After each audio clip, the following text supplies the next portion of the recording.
Meus irmãos, a graça e a paz. Amém, irmãos? Estamos todos aí, né? Espero que você esteja aqui cultuando ao Senhor. Eu quero convidar você a abrir a palavra de Deus no Evangelho de Mateus, capítulo 16, a partir do verso 13 em diante. Nós hoje iniciaremos uma série de pregações chamada Igreja de Cristo, por uma razão muito óbvia.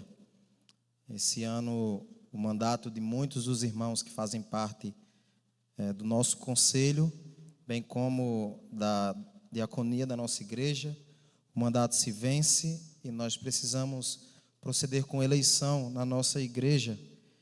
E o manual da nossa igreja, especificamente a Constituição da nossa igreja, recomenda que o pastor instrua a igreja sobre os ofícios necessários à igreja do Senhor e sobre aqueles que devem, quais as características daqueles que devem ocupar os ofícios na igreja do Senhor, tanto presbítero quanto diáconos e também o presbítero docente, que é o pastor efetivo da igreja local. E tendo em vista isso, irmãos, hoje nós iremos lançar as bases da série, porque não dá para falar sobre presbíteros, sobre pastor, nem sobre diáconos, se nós não falarmos primeiro da igreja do Senhor. Essa série vai ser uma série sobre os ofícios e sobre quem governa a igreja, sobre a natureza da igreja e sobre quem governa a igreja do Senhor. Hoje eu estarei falando sobre a igreja de Cristo, com base nesse texto. Semana que vem, o reverendo Anísio vai estar pregando para nós acerca do ministério pastoral, as suas características, a sua função na igreja do Senhor. Na semana posterior, estaremos pregando sobre os presbíteros regentes e, por fim, sobre o ministério de misericórdia e a diaconia na igreja local.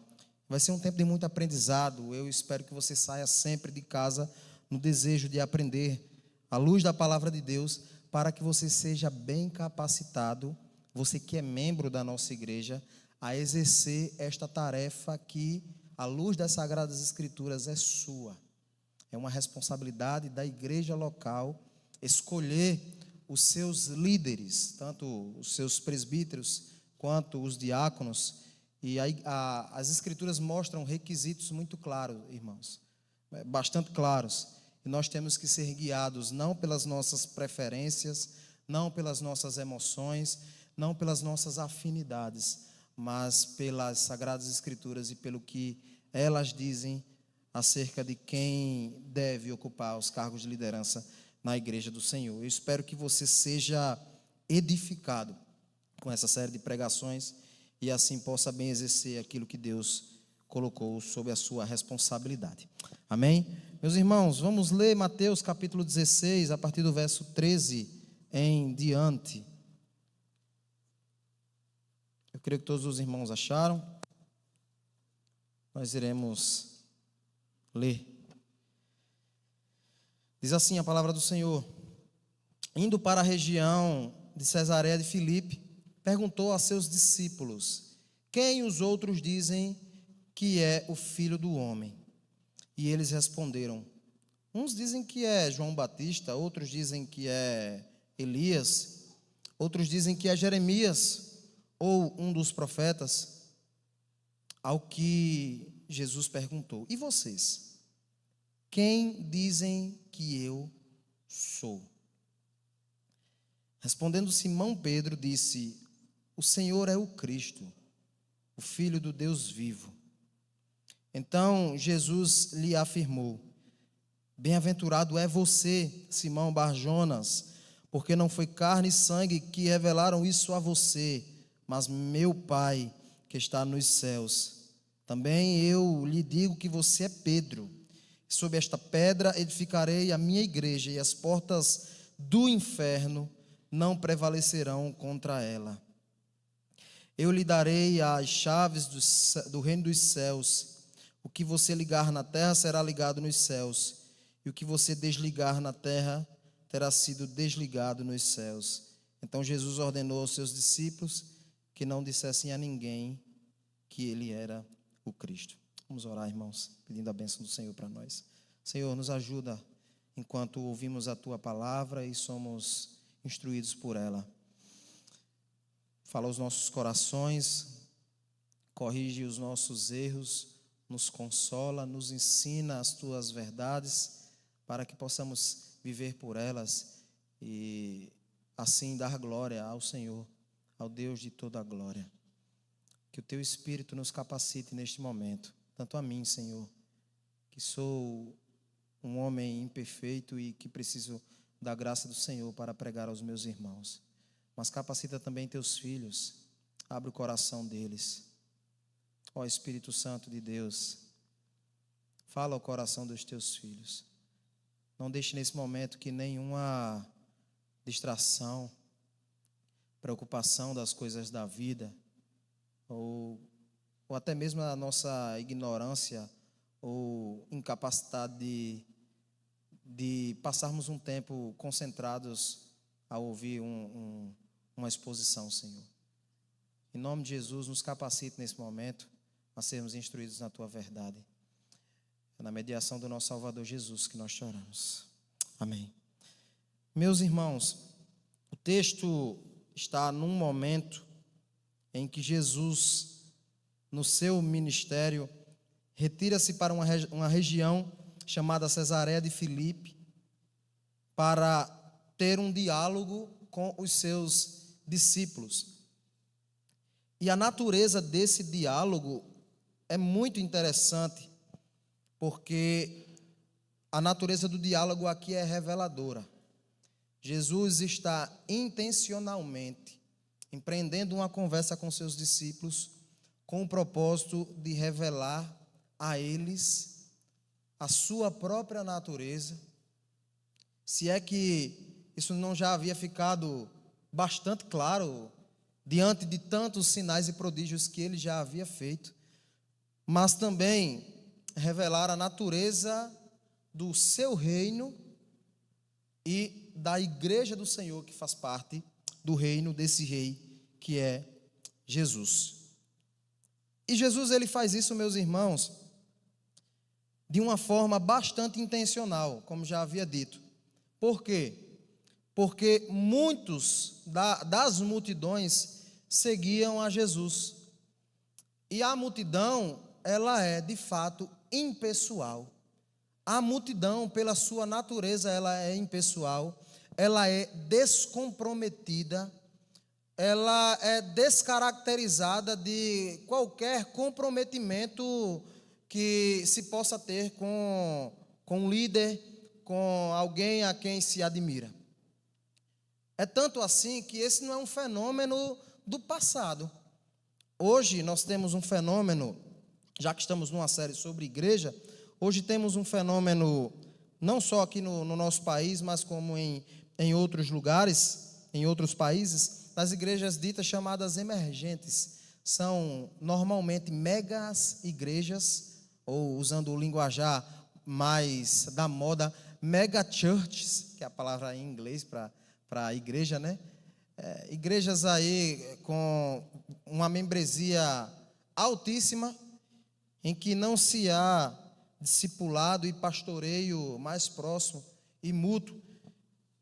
E todas as pessoas que querem usufruir de uma experiência religiosa sem comprometimento, são esses lugares que elas procuram para, entre aspas, congregar ou ouvir a palavra ou uma exposição da Bíblia ou até músicas, ou de alguma forma ter o seu desencargo de consciência de que em algum momento está buscando uma experiência com o sagrado. Jesus, sabendo de tudo isso, e ele sabe que a multidão, ela de fato é cinzenta, a multidão ela é impessoal, a multidão ela não é determinada por opiniões. Jesus, ele vai para a região de Cesareia de Filipe, que naquele momento era uma região um pouco mais tranquila, conforme os comentaristas, e ele empreende esse diálogo. Ele diz: quem os outros dizem que é o Filho do Homem? O termo filho do homem já é um termo bastante utilizado nos evangelhos para referir-se a o Messias, ao cumprimento profético das profecias do Antigo Testamento. Então, neste momento, os seus discípulos entendem a pergunta que Jesus está fazendo. Quem a multidão diz ser o enviado de Deus, o Messias, que iria resgatar o povo de Deus da opressão daquele momento? E aí o texto vai nos dizer que eles responderam. Eles quem?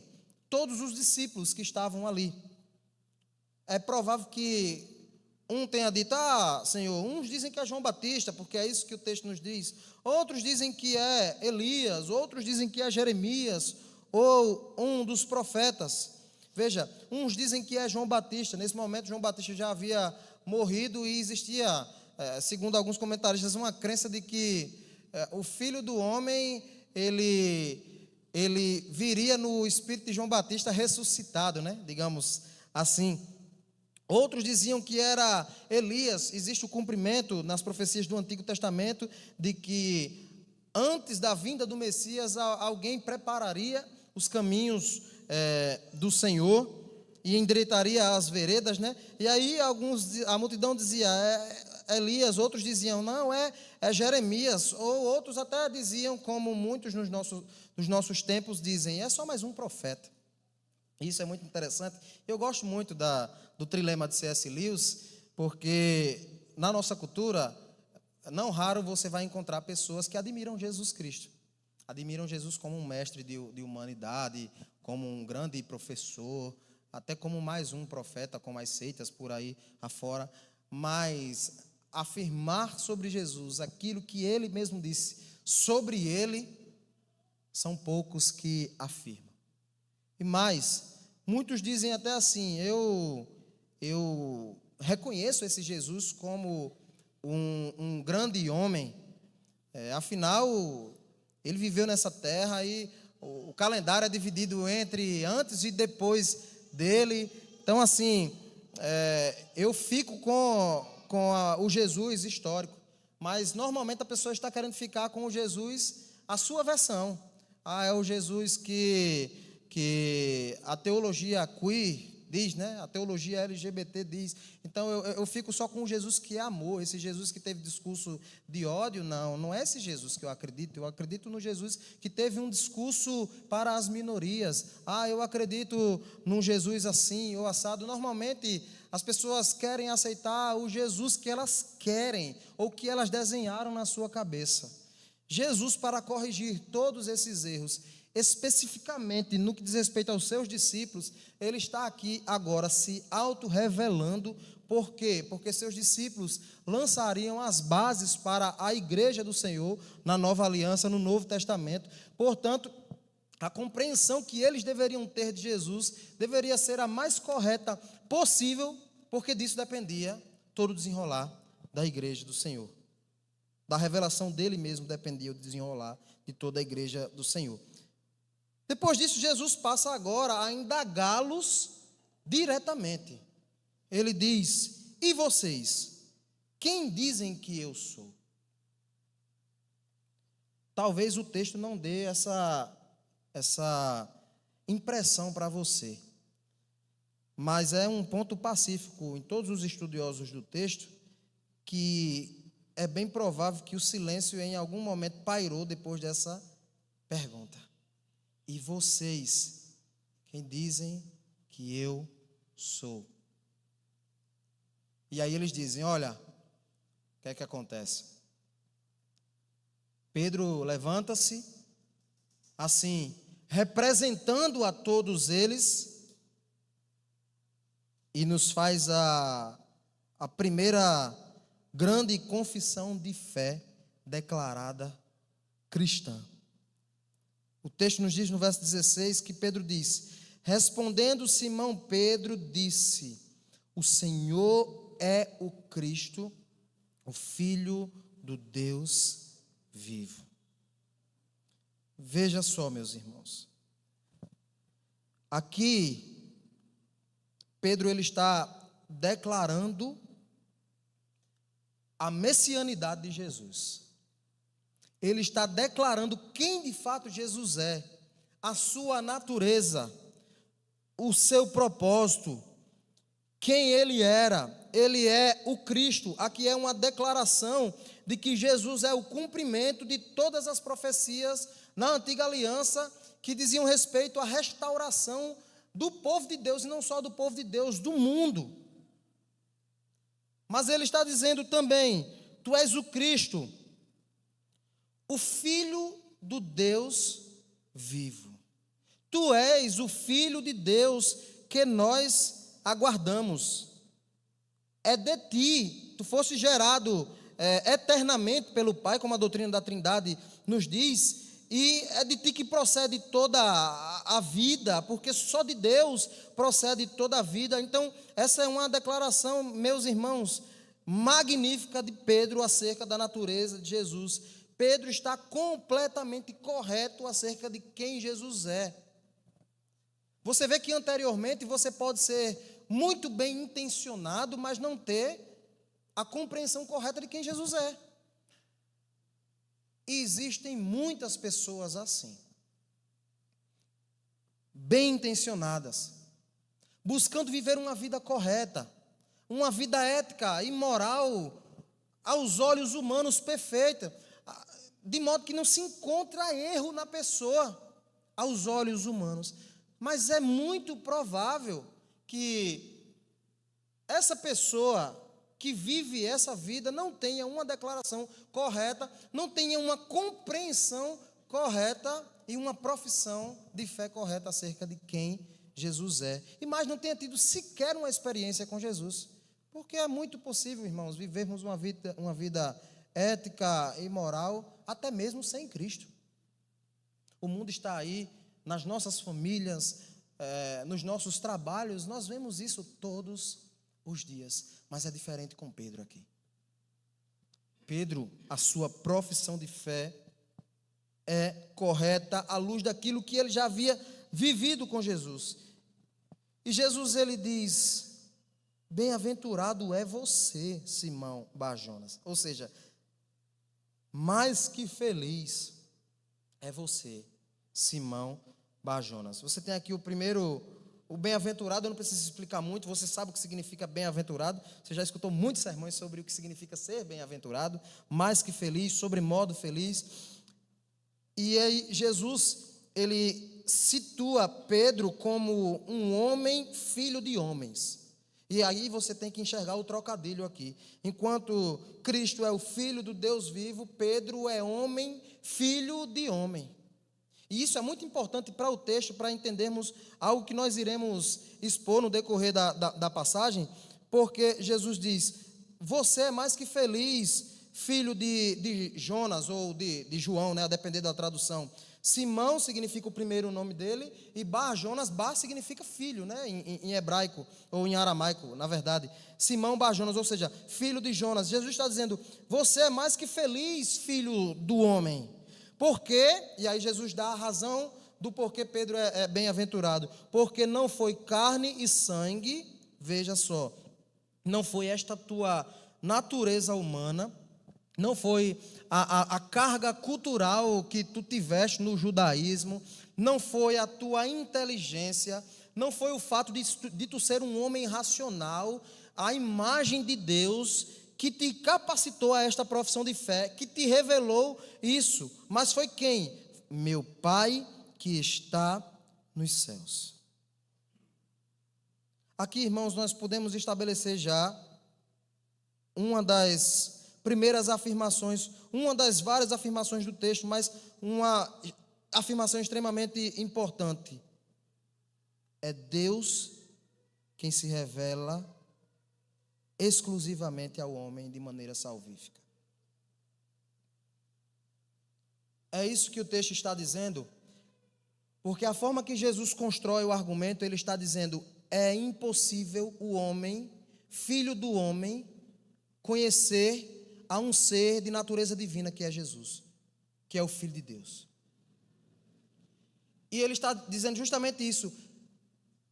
Você, Simão, nós, Igreja Presbiteriana Reviver, eu, Felipe, Salomão, se considere mais que feliz, bem-aventurado, porque aprove a Deus revelar o seu Filho a mim e a você, irmãos. Porque Filipe, filho de Edinaldo, pelas suas próprias forças não conseguiria conhecer a Cristo, porque da minha natureza humana só habitava em mim pecado, impureza. Eu não poderia, das minhas próprias forças, acessar o que é perfeito, se o perfeito não viesse a mim, se o perfeito não se achegasse a mim, se o perfeito não se revelasse a mim. Jesus está dizendo, a natureza dos filhos de Deus, daqueles que fazem parte da igreja do Senhor, é Deus que se revela a eles. Eles são filhos de Deus por intermédio da revelação do próprio Deus em Cristo Jesus. Até aqui o texto está fácil de compreender e muito bom de compreender e muito fácil de aplicar aos nossos corações. Mas, meus irmãos, do verso 18 até o verso de número 20, aliás, o verso 18 e o verso 19, é aqui que reside toda a controvérsia desse texto sobre a natureza da igreja de Cristo, sobre quem governa a igreja do Senhor. Por quê? Porque depois de Jesus ter dito isso a Pedro, Jesus também faz afirmações sobre Pedro. Para muitos, sobre ele mesmo, mas o texto, a gramática do texto que você vai interpretar, Jesus está fazendo afirmações sobre Pedro também. Veja o que diz o verso 18 em diante. Eu lhe digo que você é Pedro, e sob esta pedra edificarei a minha igreja, e as portas do inferno não prevalecerão contra ela. Meus irmãos, a pergunta que nos quer calar nesse momento do texto é: sobre qual pedra Jesus está edificando a sua igreja? Sobre ele mesmo, Cristo? Sobre Pedro? Sobre a afirmação de Pedro? Ou sobre Pedro e sua afirmação, enquanto aquele que confessou algo corretamente acerca de Cristo? Não sei se você percebeu, mas eu dei 4 posições diferentes do texto. E a gente vai tentar, de alguma forma, explicar para que a gente chegue à melhor conclusão à luz da passagem bíblica e entendamos a natureza da igreja de Cristo. Veja só, a posição cristã protestante comum é de que a pedra sobre a qual a igreja está fundada e fundamentada é o próprio Cristo Jesus. A primeira posição reconhecida. Dessa forma, a gente lê o texto da seguinte forma: eu lhe digo que você é Pedro, e a palavra grega aqui para Pedro é Petro, e sobre esta pedra, ou Petra, edificarei a minha igreja. Dessa forma, aqui a gente teria um jogo de palavras no qual Pedro seria, não sei se você já ouviu esse argumento, Pedro seria a pedrinha, porque é a palavra Petra aqui no diminutivo, e Cristo a pedra maior. Dessa forma, a rocha que funda a igreja é o próprio Cristo Jesus. Essa é uma das interpretações mais antigas, se não a mais antiga, né? E aí você tem muita gente boa que defende até hoje, que defendeu essa posição na história da igreja. Eusébio de Cesareia, Agostinho. E aí o argumento aqui gramatical seria mais ou menos o seguinte, para defender essa posição. Jesus primeiro usou o pronome esta, ao invés de você, quando ele estava se referindo a Pedro. Ou seja, ele não pode estar se referindo a Pedro. É como se Jesus estivesse dizendo assim: olha, bem-aventurado Simão Barjonas, porque não foi carne e sangue que revelaram isso a você, mas meu Pai que está nos céus. Também eu lhe digo que você é Pedro, e sobre esta pedra edificarei a minha igreja. O esta aqui, nessa posição, é como se Jesus estivesse dizendo mais ou menos assim: tu é Pedro, e sobre esta pedra edificarei a minha igreja. Ficou claro de entender? É como se Jesus estivesse dizendo isso. Tu é Pedro, mas sobre esta pedra edificarei a minha igreja. O argumento aqui é justamente esse, irmãos. Jesus usou o pronome esta ao invés de você. Se Jesus estivesse querendo falar de Pedro, para essa posição, Jesus diria o seguinte: tu és Pedro e sobre você edificarei a minha igreja. Ou seja, seria mais natural que Jesus tivesse utilizado, se fosse falar de Pedro, o pronome você ou sobre este para se referir a Pedro e não esta. Dessa forma, o esta no texto é uma referência clara, segundo essa posição, a Jesus mesmo. Como se ele estivesse dizendo: sobre esta pedra edificarei a minha igreja. E aí, em segundo lugar, a palavra você, no contexto, ela está sendo utilizada para se referir ao próprio Pedro. Veja aí o verso 17 e o verso 19. Então Jesus lhe afirmou: bem-aventurado é você. Não é? Veja o que diz o verso 19: eu lhe darei as chaves do reino dos céus. O que você ligar na terra será ligado nos céus, e o que você desligar na terra será desligado nos céus. É justamente isso. A primeira posição e mais comum. Essa foi a que eu, inclusive, aprendi no seminário.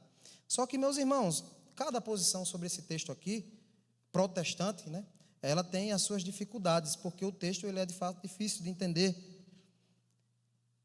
Só que quem argumenta nessa posição ainda diz mais o seguinte: olha, tem que ser Jesus a pedra nesse texto aqui. Porque essa palavra, ela só é utilizada 4 vezes no Evangelho de Mateus.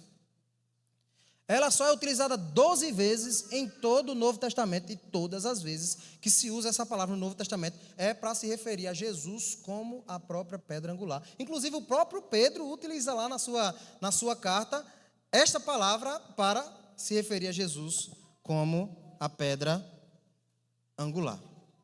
Só que, meus irmãos, não é tão simples afirmar que é esse o jogo de palavras que está acontecendo aqui. Tu és Pedro, sobre esta pedra.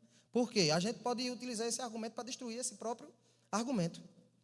Se Jesus estivesse se referindo a ele mesmo, por que aqui Jesus não utilizou para se referir a ele mesmo um pronome na primeira pessoa, afirmando da seguinte forma: tu és Pedro e sobre mim edificarei a minha igreja.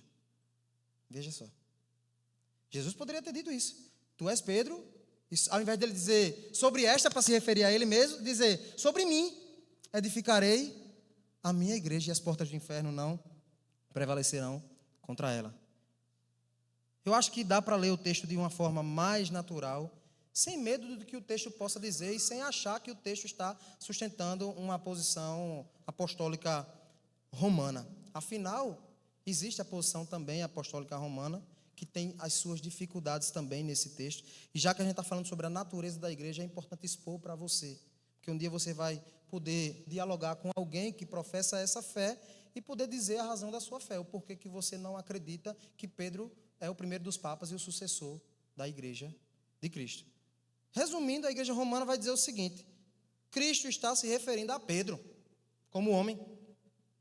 Pedro, no caso aí agora, é o representante da igreja, é o primeiro papa, é o cabeça da igreja, é o líder máximo do cristianismo. Com base no que eles estão afirmando isso? Veja, eles dizem: Pedro é o referente claro e pessoal das afirmações de Jesus. Ou seja, todas as prerrogativas prometidas, as promessas, porque o texto está estruturado assim, você tem uma bem-aventurança e logo 2 promessas que são destinadas à igreja e a Pedro no contexto da passagem. E aí, nesse sentido, a profissão de fé de Pedro, ela não foi feita em nome de ninguém, nem representando ninguém, como eu afirmei. Ela foi pessoal e fruto da revelação de Deus dada apenas a ele. Então, argumentar que Pedro aqui é um representante dos apóstolos é um erro. Não. Esse texto aqui, segundo os apostólicos romanos, está sugerindo e afirmando que Jesus está estabelecendo a sua igreja, a sua unidade, a sua estabilidade e o seu ensino com base num apóstolo que seria o cabeça de toda a igreja. Eles continuam argumentando, eles dizem assim, Jesus direciona a sua declaração diretamente a Pedro. E é mais ou menos esse o fluxo do texto que a gente vê, né, irmãos? Veja o verso 18, como o texto diz: também eu lhe digo que você é Pedro. A palavra aqui, Na língua deles lá seria Cefas, né? Ou Kefas. Você já viu outros textos bíblicos que trazem Pedro como Cefas, né? E aí, a argumentação linguística seria a seguinte: olha, Pedro e pedra são palavras idênticas na língua do judeu. Não existe essa diferença de pedrinha, pedrinha maior, como a primeira posição já afirma. Não existe essa diferença. Portanto, Jesus está se referindo a Pedro aqui. Não existe essa coisa de que Pedro é a pedra menor, Jesus é a pedra maior, porque a língua não faz essa diferença. Portanto, Pedro seria aí a unidade, um princípio de unidade da igreja, de estabilidade, de crescimento da igreja. Eu edificarei a minha igreja e as portas do inferno não prevalecerão contra elas. Só que, meus irmãos, aí é que a gente encontra mais problema ainda interpretar o texto bíblico à luz da posição apostólica romana. Por quê? A primeira delas, primeiro problema aqui é que a gente, lendo o texto dessa forma, se desconsideraria completamente o contexto da passagem e a circunstância da revelação do próprio Cristo a Pedro. O texto é sobre Deus em Cristo se revelando a Pedro. O texto é sobre isso e nada mais. Leia todo o contexto aí. Não existe uma palavra sequer sobre sucessão apostólica. Sobre Pedro sendo alguém que, a partir dele, as coisas aconteceriam, a igreja cresceria. Não existe, irmãos. Então, veja o problema, é encontrar coisas no texto que não existem. Eles ignoram completamente que esse texto é sobre a revelação que Deus faz a Pedro e o nascimento da igreja invisível de Cristo. Afirmar que Pedro é a pedra, que Pedro ocuparia um lugar de proeminência de sucessão nesse sentido, é desconsiderar o contexto da passagem. Leia comigo o verso 23. O verso 23 nasce no contexto em que, após, veja só, vamos ver a lógica do texto. Jesus, por intermédio de Pedro, os discípulos passam a ver mais claramente que Jesus era o Messias, o Filho de Deus. Aí Jesus diz assim: esses homens agora estão capacitados a eu rasgar tudo com eles, né? Vou abrir meu coração com eles e vou dizer, de fato, o que eu vim fazer aqui. Aí Jesus começa a conversar e diz: olha, é necessário que eu volte para Jerusalém e morra, gente. Aí Pedro diz: pelo amor de Deus, não diga isso não, Jesus. O senhor quer matar a gente? Agora que está bom, que o Senhor está conosco, e as coisas estão indo bem, nós estamos conhecendo profundamente ao Senhor. Veja só, até uma declaração correta sobre o Senhor eu dei, porque me foi revelado, segundo o Senhor mesmo disse. E o Senhor vem com esse negócio de morrer? Não, não, Senhor. No verso 22, Pedro diz: que Deus não permita, Senhor. Isso de modo nenhum irá lhe acontecer. No que depender de mim, isso de modo nenhum irá lhe acontecer. O quê? A tua morte. De modo nenhum irá acontecer. E o texto, de forma mais clara, diz que que Pedro chama Jesus num particular para o quê? Repreendê-lo. E o que é que o verso 23 diz? Jesus, voltando-se para Pedro, veja, agora o diálogo é diferente. Jesus volta-se para Pedro e o que é que ele diz? Sai da minha frente, Satanás. Ele agora não é mais a pedra de edificação da igreja. Ele agora tem o espírito de Satanás. É claro que ele não está chamando Pedro do próprio Satanás, porque o Satanás é diferente. Mas é esse o espírito do anticristo. Em outras palavras, como a gente está expondo na primeira carta de João. Jesus diz: saia da minha frente, Satanás. E o que é que mais ele diz, irmãos? Você é para mim uma pedra de tropeço. A palavra aqui no grego você conhece, porque é a mesma raiz da palavra em português dita escândalo. Sabe o que é escândalo? É tropeçar numa pedra. É a mesma palavra que é utilizada aqui. Pedro, em um momento, é a pedra angular, é a unidade, a estabilidade, a sucessão apostólica da igreja. E aqui agora ele é chamado de Satanás e pedra de escândalo. Tem alguma coisa que não está batendo, irmãos. Tem alguma coisa que não está batendo. E Jesus diz ainda mais: você não leva em consideração as coisas de Deus, e sim as coisas dos homens. Mas veja, existe uma posição que seria mais ou menos intermediária, né? Aí eu junto essa última posição em uma só. Tem a posição de que Pedro, a pedra é a declaração de Pedro, não é Pedro, mas é a declaração. E tem a posição de que a pedra é Pedro, enquanto aquele que declara que Cristo é o Filho do Deus vivo. Eu fico com essa última posição, irmãos, porque ela não espreme o texto, e ao mesmo tempo a gente encontra respaldo bíblico para afirmar que, em certo sentido, Pedro foi a pedra, em certo sentido, Pedro foi usado por Deus para edificar a igreja do Senhor, em certo sentido, de fato, Deus deu as chaves, entre aspas, do céu para Pedro, para abrir e fechar, não só para Pedro, mas como para os apóstolos também. E, nesse sentido, Pedro é a pedra como aquele que confessa a pedra angular, que é Cristo. Atos capítulo 2 vai nos mostrar, não só Atos capítulo 2, mas até praticamente o capítulo 12 de Atos, você tem um homem em proeminência na história da igreja, como líder dos apóstolos e como aquele que prega e Deus usa para salvar todas as pessoas. Quem é esse homem? Pedro. É Pedro. É Pedro quem prega em um sermão se converte em 3.000. É Pedro quem prega e no outro sermão se converte em mais 5.000. O que o texto está dizendo sobre Pedro? Pedro, tu serás, e isso aí, irmãos, não sou eu que estou dizendo, não. Vários comentaristas bíblicos e ortodoxos, Carson e etc., afirmando, em certo sentido, Pedro, ele é a pedra que Deus coloca para ser um instrumento no início e no estabelecimento da igreja.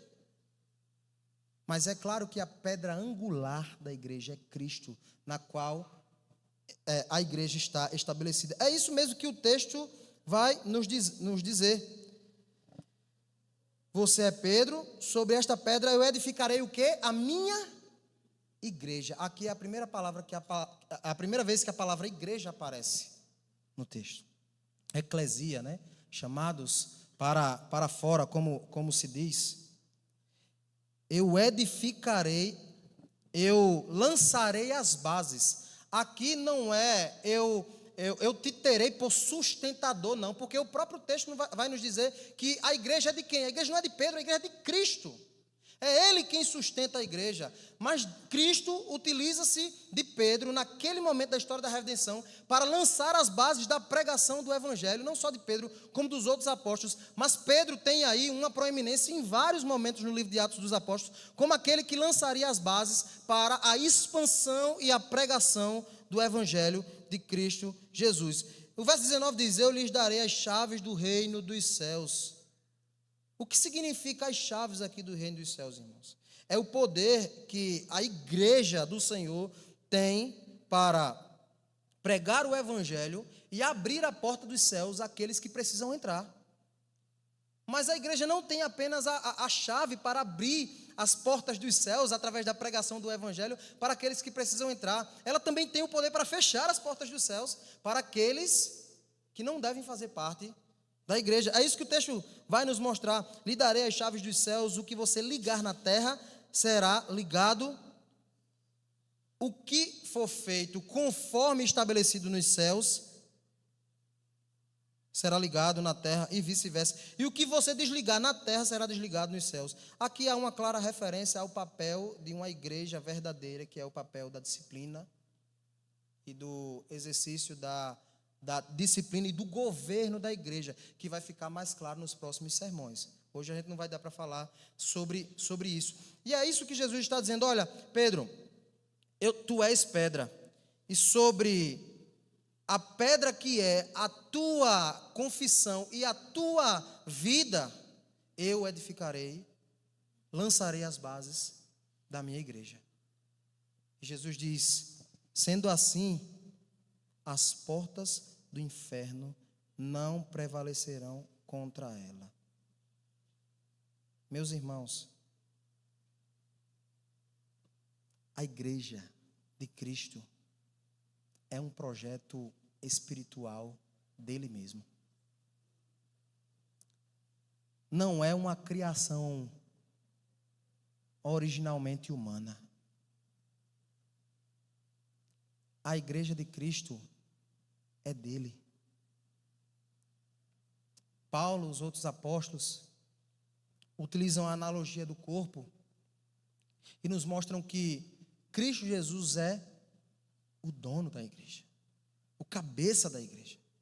É Ele quem governa espiritualmente a igreja do Senhor. A igreja é dele, mas Cristo governa o seu povo através de vice-regentes, através de designação de homens para servir a Ele. O princípio está aqui. Ele fez isso através da vida de Pedro e dos apóstolos, ao lançar as bases da igreja do Senhor. E o Novo Testamento nos mostra esse padrão. A igreja de Cristo é um projeto espiritual, mas ela também tem características humanas. Deus usando os homens. E isso, meus irmãos, precisa ser dito para que o nosso coração se encha de temor e tremor. Nosso coração precisa se encher de temor, irmãos, e tremor.